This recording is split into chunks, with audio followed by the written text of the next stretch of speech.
Hey, what is going on, guys? It is your good friend Matt. We are back again here today at the only place that we always can be. And as you already know, that is Matt's Wrestling Collectibles right here on YouTube. Today, guys, we are doing a unneeded part 2 to the casual conversation episode that happened yesterday. As you guys have known from a previous video, I don't know what happened. Out of nowhere, the camera just completely shut off on me, and I had no idea that it was even off.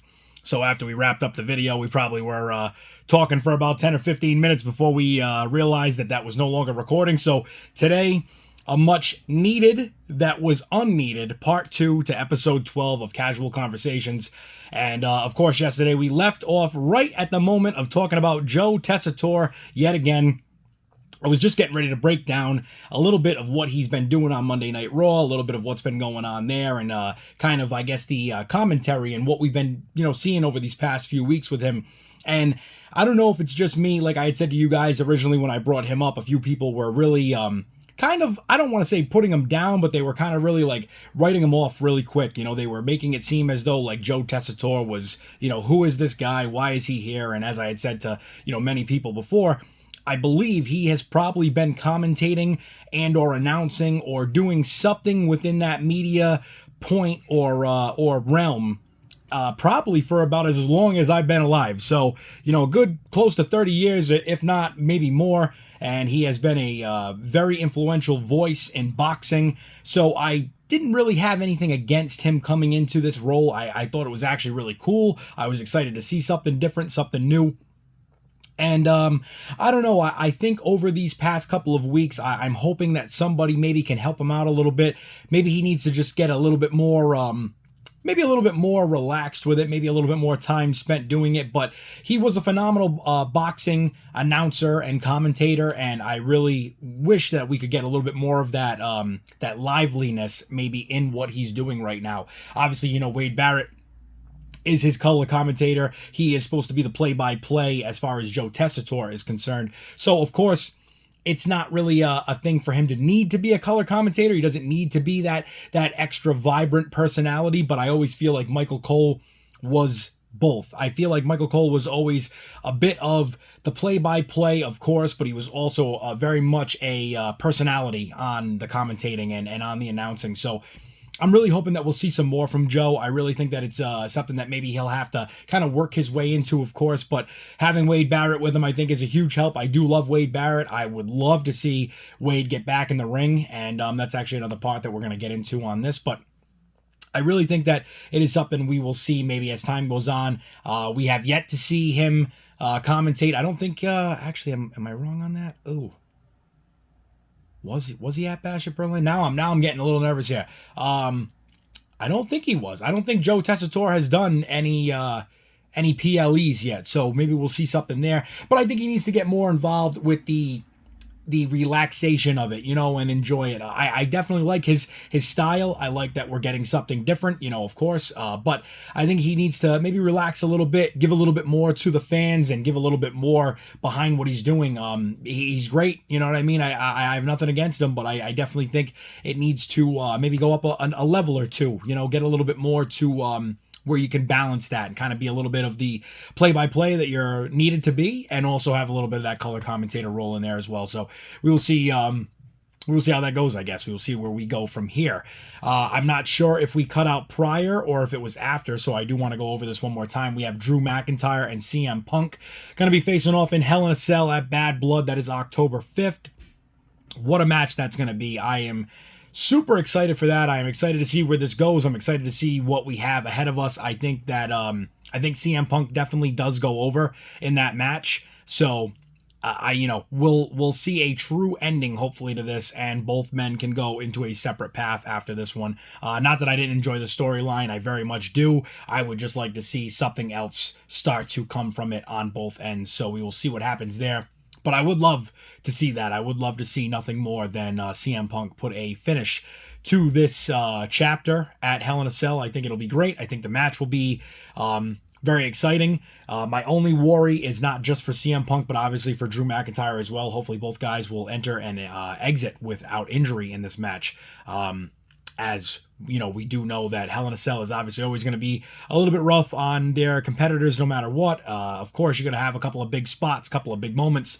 So I am hoping that that will all be just very well put together, and I'm hoping that we don't see anything, you know, that puts either of them out for any length of period of time. So hopefully that will be the case. And Bad Blood in general, very excited to see that come back. I'm very excited to see that back up on the pay-per-view. You know, as one of the things I was talking about the other day with War Games and Survivor Series, hoping to see Bloodline versus Bloodline. It would be very cool if the Survivor Series War Games was potentially branded as New Blood Rising. You know, I don't know if we'll see it. Obviously, WWE has the rights to it, so I'm excited to maybe see something potentially come from that. But if not, you know, no worries. I still think it'll be a great night. We'll see how they do brand it, exactly what they put on that poster, on that flyer. But we will have to wait and see what is to come, obviously, as we are still about, what is it now, 2 months away from Survivor Series, I think. So we're getting there. We're very close.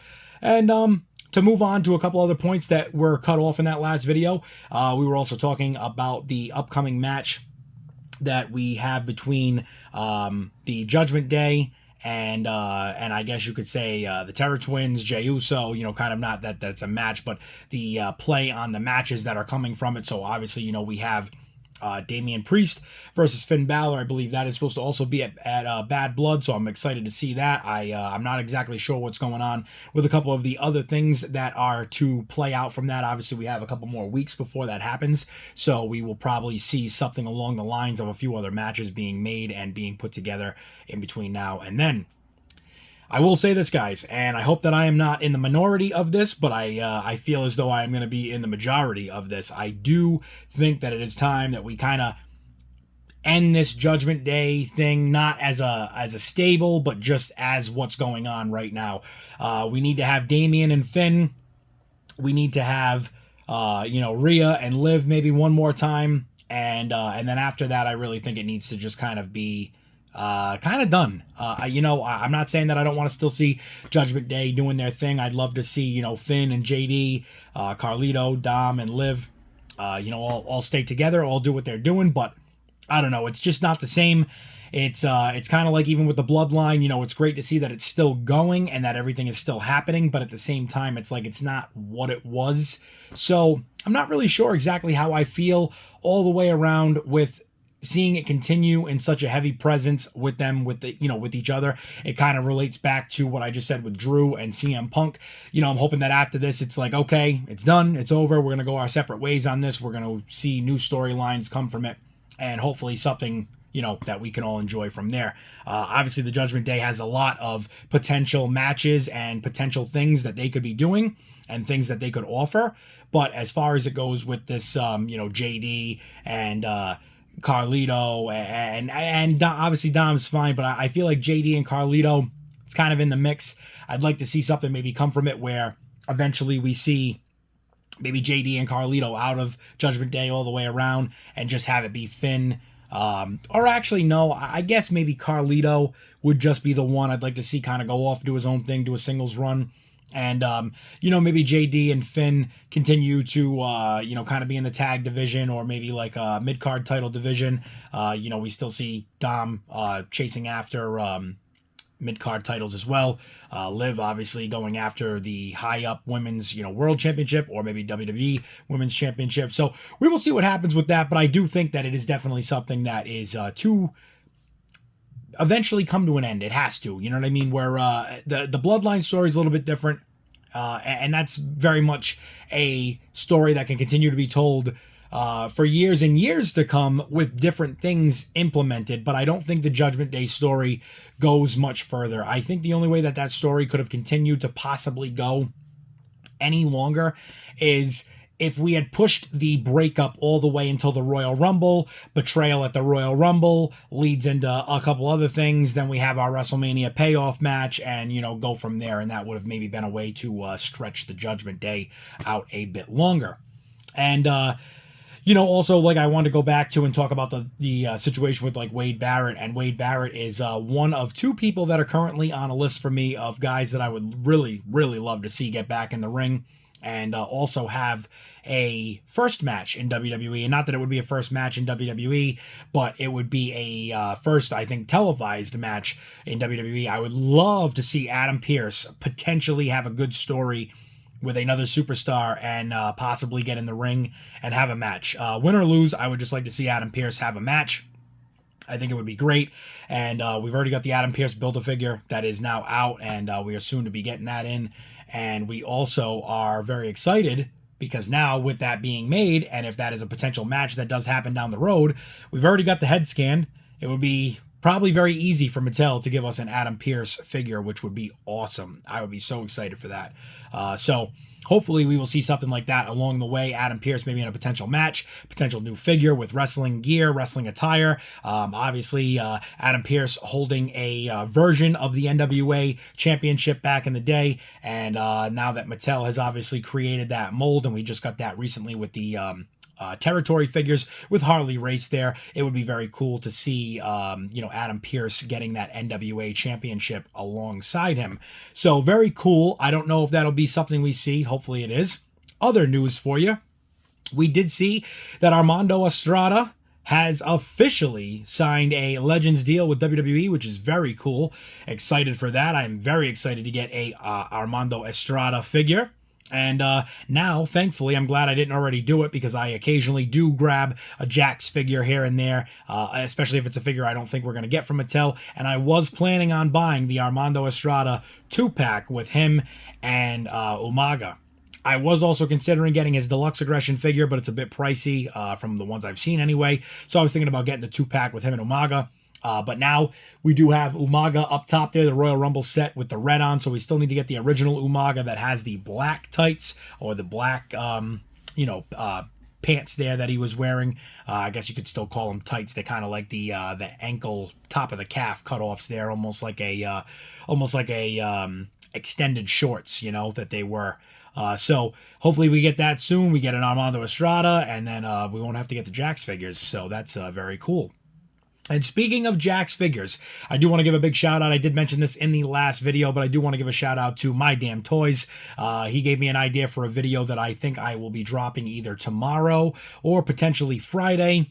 And it's going to have a lot to do with Jax, Mattel, licensing, and what do we see in the future, and what will you do if the future was to change. But that is all for another video. But there's a little sneak peek for you, a little preview, a little, a little foreshadowing on what we have to come in that video ahead. So we will be doing that, and can't wait to drop that video, like I said, either tomorrow or Friday. So be on the lookout for that as always. And if you want to make sure that you don't miss that, head over to the channel if you haven't already. Hit the subscribe button, because obviously we already know that we want to get those videos to you every single time that we post them. And if you want to make sure that you can't miss a second of Matt's Wrestling Collectibles, can't miss a second of myself here on the camera, right? You want to hit that bell icon up there. Make sure you set that to all notifications. Make sure they're pushed, and you will get every single thing that comes with Matt's Wrestling Collectibles. As well, hit the like button on this video if you like this video, and if you don't, that's okay. Maybe hopefully you'll like one in the future. And as well, guys, if you haven't already, shoot me a comment down in the comments section. Let me see what's going on there. What do you think? What do you think of this casual conversation and the stuff that we are talking about here? What do you think about Drew McIntyre and CM Punk? What do you think about the Judgment Day? What do you think about the Bloodline, Joe Tessitore, and also Adam Pearce potentially getting in the ring for a match? Which leads me to my next point, which is Wade Barrett.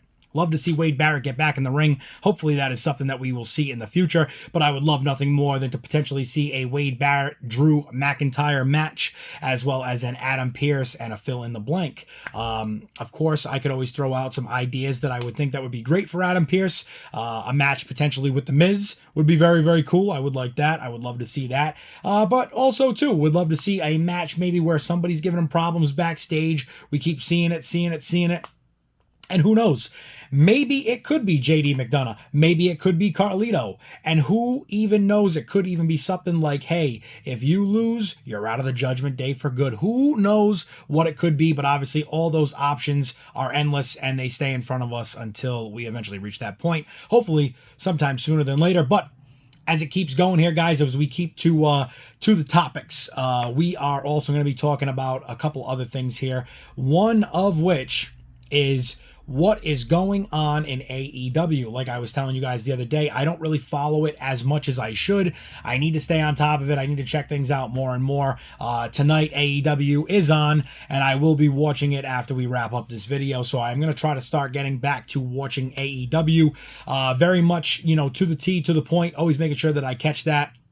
As I tell you guys all the time, I usually never miss Raw. I usually never miss SmackDown. I don't miss any of the PLEs from WWE, but it's also tough. I still follow UFC, so I have UFC that's on Tuesday nights with Dana White Contender Series, or if they have a series of The Ultimate Fighter, we have UFC on Saturday nights. We also have TNA and New Japan and a lot of other things that are going on, so it's a lot to keep up with, guys, but you know, you got to devote that time and find a spot where it all fits in. So a lot of times I try to do it when I can, and occasionally I do skim through some things, but I try very much not to do so.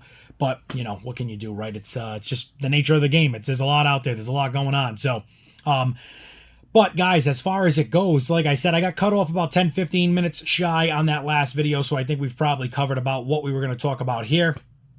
The last thing I do want to discuss, and I do believe that it was in that last video, but if it wasn't, I do just want to point this out really quick, and this is just going forward with what we've seen. WWE is going to be moving to Netflix at the beginning of the year. We also know that it is going to be a documentary, like I had mentioned in the last video, about Vince McMahon. We're going to do a follow-up review video on every single one of those. There is a lot ahead. There is a lot of wrestling ahead. And I am just excited to see what we get when the product is almost essentially off the air, off the live air. That, you know, you're no longer on cable TV anymore. What can we expect? I'm very excited for it. So hopefully that will be something we see soon. And the last thing that I do want to throw out there before we end this video is, you know, it was kind of something that's been an ongoing joke. I see always like little memes and little things about Natalya. And, of course, with the Wade Barrett comments, you know, oh, this place exploded when she came out here and, you know, all that stuff, whatever, right? I will say this, guys. I am actually one of the people that I think is again, maybe in the majority here, but I am pulling for Natalya to eventually get another world championship at some point. It has been a very, very long time since she's held the title, as far as I know anyway. At least I'm pretty sure we're all thinking the same thing here. Maybe I'm off, maybe I'm wrong, but I think I am on the right path here. But Natalya, it's been a while since she's held the belt, and I would really love to see her hold a world championship. I think holding the WWE Women's World Championship would be great, but I also think holding the WWE Women's Championship is what is absolutely deserved of her. What a workhorse. She's been around forever and really a veteran of this game at this point, and I would love to see her hold that title. I don't know. It was just a random thought here that has come to mind. So, but with that, guys, I'm going to wrap up this last part. Like I said, this is part 2 to episode 12. You can check out part 1. It's already listed and posted, I should say. And as always, guys, if you haven't already, make sure you get over there, hit that subscribe button, hit the like button, hit the comment section, drop a comment, make sure you hit the bell icon, check me out every single day. We're going to get back to getting these videos to you every single day, and that all started again yesterday. So today is day 2 of 2, and we're going to keep it going. So, and also too, guys, one last thing before we end this video, the Matt's Wrestling Collectibles group page on Facebook, formerly it was private. It has almost 3,000 people on it. We are going public, so the new public page has been posted, has been listed. So if you guys could get over to Matt's Wrestling Collectibles on Facebook, you're going to want to like that page and make sure that you decipher between everything right now. Let me try to break this down so it's not too confusing. You can go on Facebook right now, Matt's Wrestling Collectibles. You go to the main page. That's the page that you can like. That's the business page, the news page, kind of the little bit of everything page that I post out there for stuff, maybe deals, discounts, sales, whatever it may be. That's the main page. You want to go to the mirrored page that also says just Matt's Wrestling Collectibles. That is going to be the new public page. You're going to want to join that if you haven't already, because you're probably already on the other one. That's the private page. And the private page, you will be seeing that go away over the next few days. The private page, remember, it does say Matt's Wrestling Collectibles, and then there's a dash Wrestling Figure Planet. So the one that says Wrestling Figure Planet is going to be going away. It's going to be no longer. We're going to be getting rid of the private page. We're going fully public. We're going to keep building that group back up. I think we did almost 100 people on there today, back to the, 2 people getting onto that page. So did about 100 people switching over there today, and hopefully we will keep having people switch as the days go on here. Get that 3,000 people from the other one, hopefully over to this one. We shall see. But as always, guys, I appreciate each and every single one of you, and I apologize so much for yesterday with that little camera trouble. Hopefully all good things ahead here. And as always, guys, for myself, for Matt's Wrestling Collectibles, for all the figures that you do see here, and for this video, I appreciate, again, every single one of you for watching. And until the next one, stay tuned, and I will see you all there. Thanks.